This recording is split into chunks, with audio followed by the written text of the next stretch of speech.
Yeah.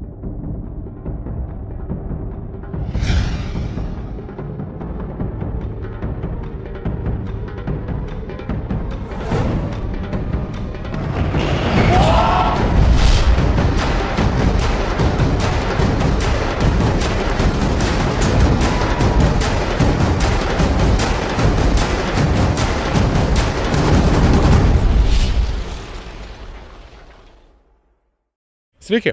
Pirmadienio vakarą jūsų dėmesio vėl prašo laida Citius Altius Fortius. Paskutinis pavasario mėnuo džiugina šiltais orais ir tie šilti orai vėl į stadionus išginė futbolininkus.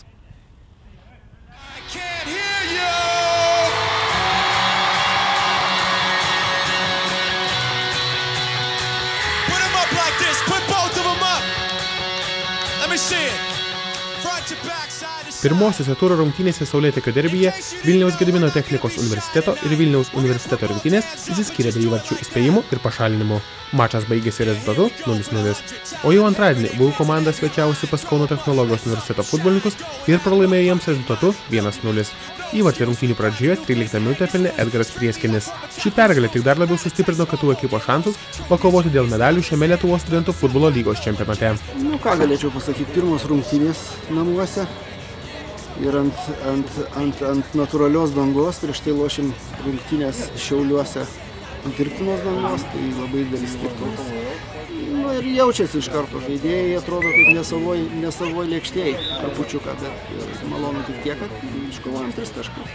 Kas būtent lėmė, kad pavyko šiandien paimtos 3 taškus? Aš manau, kad pirmiausia tai kovingumas žaidėjų, nusiteikimas, ryžtas ir kai kurių žaidėjų geras žaidimas gynimas. Apskritai šis sezonas kol kas klostosi gana neblogai, lyg ir pretenduojami tos medalius. O kol kas taip pat, kaip sakoma, kad dievų jausį.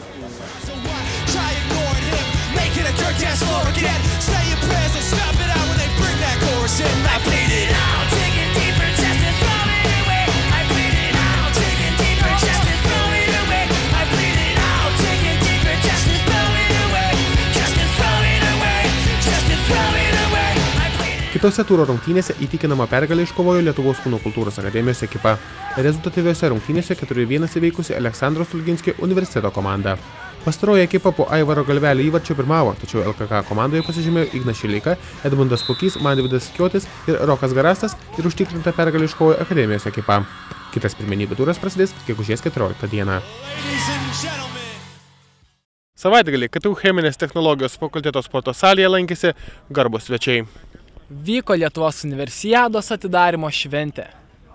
Šiemet garbė rengti universiados atidarymą atiteko Kauno technologijos universitetui garsėjančiam sportininkų profesionalumu ir aukštais sporto rezultatais. KTU cheminės technologijos universiteto sporto salėje susirinkę sportininkai buvo pagerbti ypatingų žmonių. Atidaryme dalyvavo Kinijos ambasadoris Liu Zengvenas, Kūno kultūros ir sporto departamento generalinis direktorius Klemensas Rimšelis, Lietuvos studentų sporto asociacijos prezidentas docentas Česlovas Garbaliauskas bei kiti Lietuvos universitetų aukštųjų mokyklų atstovai ir svečiai. Kokie galbūt lūkesčiai šios universiados? Šios universiados lūkesčiai tai, kad yra labai gera repeticija kai kuriom sporto šakom, nes lygiai iš nepilnos savaitės išvyksta mūsų studentai iš Suomijos SEL žaidynės dalyvauti. Taip, kad yra labai gera repeticija, o po to kibti mokslas. Nuotaka visuomet yra gera, labai yra smagu, kaip dirbti ir bendrauti su jaunais žmonėms. Ir labai reikia jais pasikliauti. Daug kas, aš dėjau toks jau galbūt ir amžius, kai labai daug klausiu patarimų pas jaunus. Jeigu nori padėti kažką jauniems žmonėms, pirmiausia turi klausti, kas jiems patinka. Jeigu galvosi pagal save, gali prašauti pro šalį. Ačiū jums už tai, kad jie mums padeda. Įvairiose Kauno sporto bazėse vyko plaukimo, lengvosios atletikos, orientavimosi sporto, dziudo, aerobinės gimnastikos, stalo teniso varžybos. Kaip teigia KTU sporto renginių skyriaus vedėjas Mindaugas Dubosas, Kauno technologijos universiteto sportininkai tikisi visų universiados sporto šakų medalių ir aukštų vietų. Taip pat džiaugiasi suteikta proga universitete atidaryti tokį gražų renginį. Mes esam pasirinkti kaip mūsų universitetas, nes labai norim padėkoti asociacijai sporto, kad suteikė galimybę surengti atidarymą, nes ruošimės. O aerobika, kaip ir minėjau, prezidentas ir visi kiti garbingi svečiai, tai yra graži sporto šaka ir manau atidarymui labai tinka iš visų sporto šakų atidaryti universiadą. Lietuvos kūno kultūros ir sporto departamento generalinis direktorius neslėpė džiaugsmo, kad akademinis jaunimas geba suderinti mokslo bei siekti aukštų rezultatų. Iš tikrųjų, studentiškas sportas yra vienas iš tokių svarbiausių, nes, pavyzdžiui, žmonės ne tik tai randa, galimybę mokytis, bet dar kartu ir sportuoti. Ir iš tikrųjų, tokie žmonės, jie dar šalia sporto, jie kūrė ir kitokią savo ateitį, profesinę ateitį. Tai, kad universiados visam pasaulyje, tiek ir Lietuvos universiada neiškrenta iš to konteksto ir yra labai svarbios. Ir aš visą laiką dar viliuosi, kad Lietuvos universiadoje pamatyti aštuonviečių baidarių lenktynės tarp universitetų. Ir šita idėja yra jau seniai, tokio sporto šaka yra universiadoje, pavyzdžiui, Anglijoje, Oksfordo ir Kembridžo universitetai tarpusavyje varžosi. Aš galvoju pamatyti kada nors kokiam vandens telkiny mūsų universitetus. Lietuvos universiada sportininkams buvo geras pasiruošimas prieš gegužės 17-20 dienomis Suomijoje vyksiančias SEUL žaidynes. Kitos Praėjusios savaitės sporto naujienos. trumpai.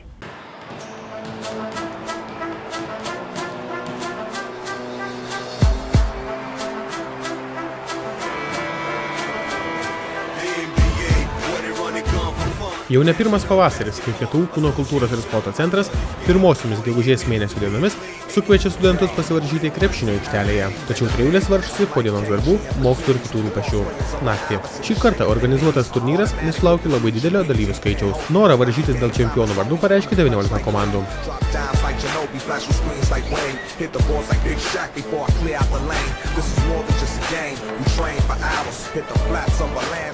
Pirmajame etape ekipos varžėsi pogrupėse dėl šansų tęsti kovą atkrintamosiose varžybose.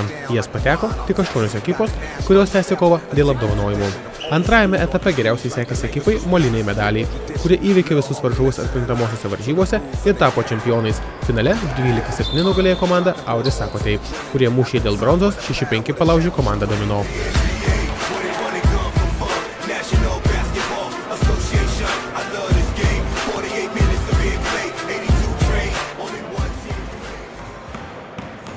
Ketvirtadienį Kauno technologijos universiteto cheminės technologijos rūmų sporto salėje virė krepšinio aistros. Čia vyko KTU tarp fakultetinio krepšinio turnyro ketvirtfinalio dvikovos. Pirmieji į kovą stojo cheminės technologijos fakulteto bei fundamentaliųjų mokslų fakulteto atstovai. Atkaklias rungtynes rezultatu 69-59 laimėjo didžiąją jų dalį pirmavę chemikai. Jų gretose rezultatyvumu išsiskyrė 32 taškus pelnęs Mindaugas Jakštas. Fundamentalistams Matas Edgaras Staniukaitis surinko 28 taškus. Dar atkaklesnė kova vyko tarp socialinių mokslų bei informatikos fakultetų ekipų. Pergalę šiame mače ir kelialapį į pusfinalį iškovojo socialinių mokslų fakulteto atstovai rezultatu 75-69 rungtynių pabaigoje palaužė savo varžovus. Nugalėtojams Mindaugas Mackevičius surinko 20 taškų. Pralaimėjusiųjų gretose išsiskyrė Tomas Bumbulevičius 23 taškai. Kitose rungtynėse statybos ir architektūros fakulteto komanda nepasipriešino ekonomikos ir vadybos fakulteto krepšininkams 63-88. Sukurti intrigos mače statybininkams nepadėjo nei po 19 taškų pelnė Ramūnas Kybartas bei Danius Jasilionis. Ekonomistams 23 taškus surinko Renaldas Simanavičius. Paskutinėje ketvirtfinalio dvikovoje Tarptautinis studijų centras 62-46 pranoko elektros ir valdymo inžinerijos fakulteto komanda. Pastarosios gretose rezultatyvumu išsiskyrė 14 taškų surinkęs Gintaras Žilinskas. Nugalėtojai gretose nesulaikomai rungtyniavo Paulius Vaškevičius 23 taškai. Šiandien žaidžiamos pusfinalių dvikovos, o finalinės kovos vyks antradienį KTU cheminės technologijos rūmų sporto salėje. Mažasis finalas prasidės 17 val. Na, o mačo dėl čempionų titulo pradžia ryt 18 val. 30 minučių.